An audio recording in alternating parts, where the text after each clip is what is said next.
네, 김치영입니다. 상반기 뛰어난 활약을 보였던 베스트 애널 모시고 하반기 전략 확인해보는 시간입니다. 네, 한경 베스트 애널리스트, 오늘은 인터넷 부문의 1위를 차지하신 미래에셋증권의 이미석 연구위원 모셨습니다. 어서 오세요. 안녕하십니까. 네, 저희가 또 베스트 애널리스트 분들 모시면 항상 하는 질문이 있거든요. 비결이 어디 있습니까?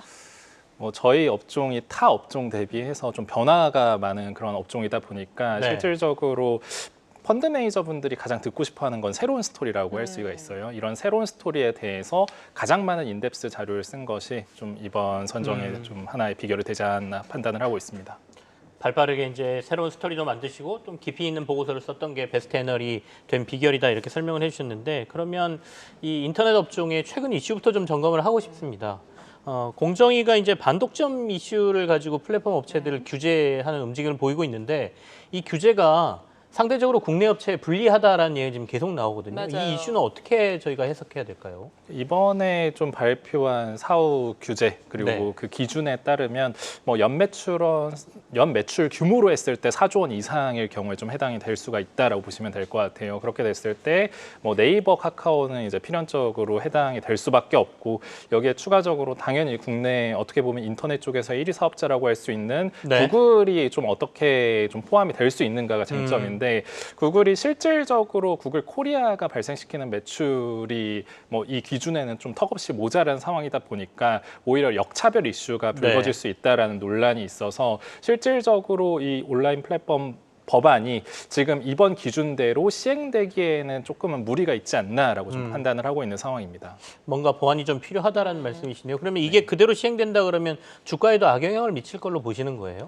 아무래도 이제 과징금을 부여할 수 있는 그 수수료율 자체가 높아졌다 보니까 실질적으로 진짜 해당 이슈가 생겼을 때는 큰 악재가 될 수 있겠지만, 네이버와 카카오와 같은 국내 인터넷 기업들 같은 경우는 이 독과점 이슈에 대해서 워낙에 이제 전반적인 시장에서 민감하게 반응을 한다라는 거를 한 5년, 6년 전부터도 좀 깨닫고 있었기에 네네. 해당 이슈에 대해서는 최대한 침해하지 않는 쪽으로 좀 정책을 변화한 지가 좀 오래됐습니다. 그러다 보니까 실제로 이 좀 규제 안에 걸릴 만한 그런 일이 단기간에 생길 것이다라고 보고 있지는 않습니다. 네, 이런 가운데 투자자 여러분들께서 가장 궁금하신 것은 그래서 네이버, 카카오의 주가가 어떻게 될 것인가 네, 이 부분 맞습니다. 아니겠습니까? 네. 어떻게 보면 애증의 종목 중에 하나가 이러한 인터넷 네이버, 카카오가 될 텐데 지금도 주가는 약간 부진을 면치 못하고 있는데, 그럼에도 불구하고 네이버에 대해서 다시 관심을 가져야 할 때다라는 리포트를 내셨어요. 그러니까 지금 악재들은 다 주가에 반영이 됐고 하반기에는 좀 나아질 것으로 보시는 거예요? 저희가 이번 2분기 실적 발표, 그러니까 8월 이후로 네이버에 대한 뷰는 살짝 올린 상황이에요. 네네. 그렇게 네이버에 대해서 뷰를 좀 올린 상황은 일단은 실적 자체가 좋아지고 있는 부분도 있긴 하지만 상반기 대비로 봤을 때 지금 긍정적으로 볼 수 있는 포인트들이 있다라고 말씀을 드리고 있고요. 네. 상반기에 기억하시겠지만 라인야후에 대한 이슈가 많이 불거졌잖아요. 맞아요. 근데 이 일본 사업의 불확실성에 대해서는 네이버 자체가 이번 실적 발표에서 추가적인 지분 매각은 없다라고 이제 못을 박으면서 일단락이 된 것으로 좀 판단을 하고 있고요. 추가적으로 중국 직구 플랫폼이라고 할 수 있는 알리익스프레스나 테무의 성장세가 워낙에 올라오다 보니까 여기에서 네이버의 성장률이 커머스 성장률이 내려갈 수 있다라는 우려를 많이 받았는데, 네. 이런 중국 직구 플랫폼의 트래픽 자체가 2분기부터는 조금 꺾이는 그런 모습을 보이고 있습니다. 여기에 추가적으로 하반기 이후에 지금 글로벌에서 이슈가 되는 게 금리 인하에 대한 부분이 있잖아요. 금리 인하가 발생을 한다라고 했을 때 국내에서의 광고 집행비가 올라오면서 네. 광고 사업 부분이 호조를 이룰 수 있다라는 게 네이버를 좀 하반기부터는 좀 더 긍정적으로 볼 수 있는 포인트로 보시면 좋을 것 같습니다. 방금 전에 중국 직구업체들 얘기를 좀 하셨습니다. 알리, 테무 인기가 상당했지 않습니까? 지금 이제 트래픽이 좀 감소한다고 말씀을 주셨는데, 이커머스 업체에서 알리, 테무뿐만 아니라 사실은 쿠팡이라는 강력한 경쟁자도 있지 않습니까? 이걸 놓고 봤을 때는 어떻게 보십니까?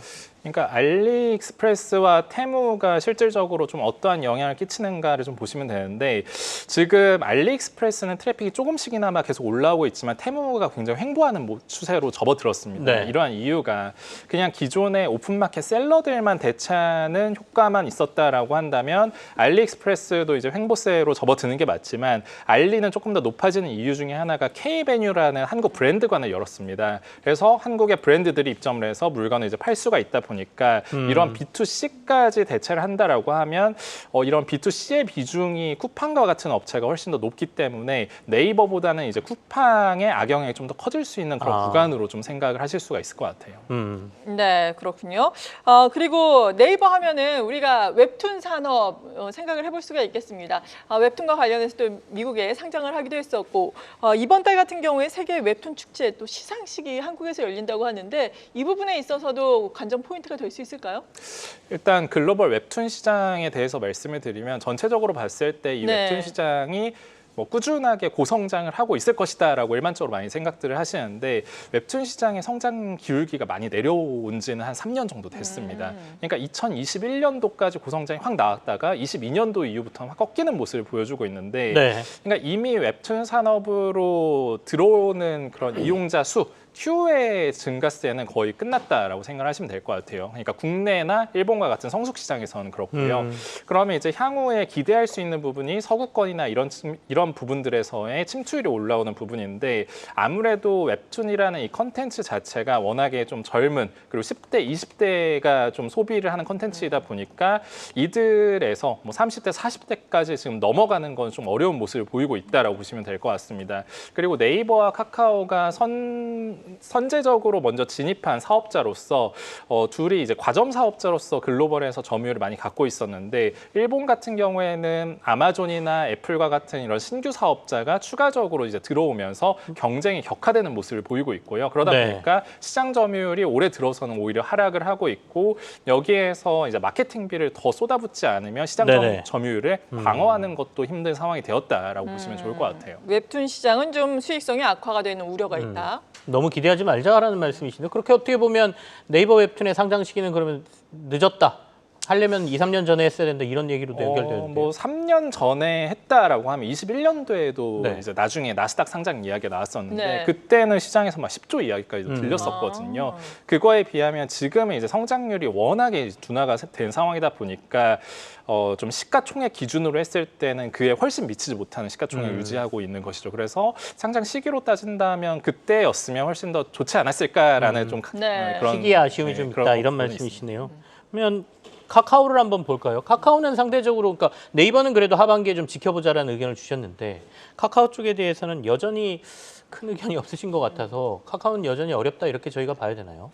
근데 이게 네이버와 카카오가 매크로적인 환경, 예를 들어 금리 인하 이슈나 광고가 좋아지는 이런 부분에서 주가가 간다라고 하면 항상 방향성은 같이 갔습니다. 네. 그래서 하반기 카카오도 그렇게 막 부정적으로 보고 있는 상황은 아닙니다만 네이버와 상대적으로 비교를 했을 때는 아직은 밸류에이션 부담은 좀 있는 구간이다. 그러니까 글로벌 업체들과 비교를 했을 때 아마존이나 구글이나 이런 업체들과 비교를 하면 네. 네이버는 이제 멀티플이 더 싸졌어요. 그러나 카카오는 아직도 그들 이상의 멀티플을 받고 있는 상황이다 보니까 숫자적인 부담이 존재한다라는 부분이 있고 두 번째로는 3분기랑 4분기 실적을 놓고 보았을 때도 컨텐츠가 워낙에 좀 부진한 상황이다 보니까 실적의 불확실성 역시도 하반기에 크다 보니 카카오보다는 좀 네이버를 조금 더 적극적으로 접근을 하자라는 말씀을 드리고 있는 상황입니다. 주가가 이렇게 내렸는데도 불구하고 여전히 밸류에이션 부담이 있다라는 말씀은 추가 하락의 가능성이 있다 이런 얘기네요.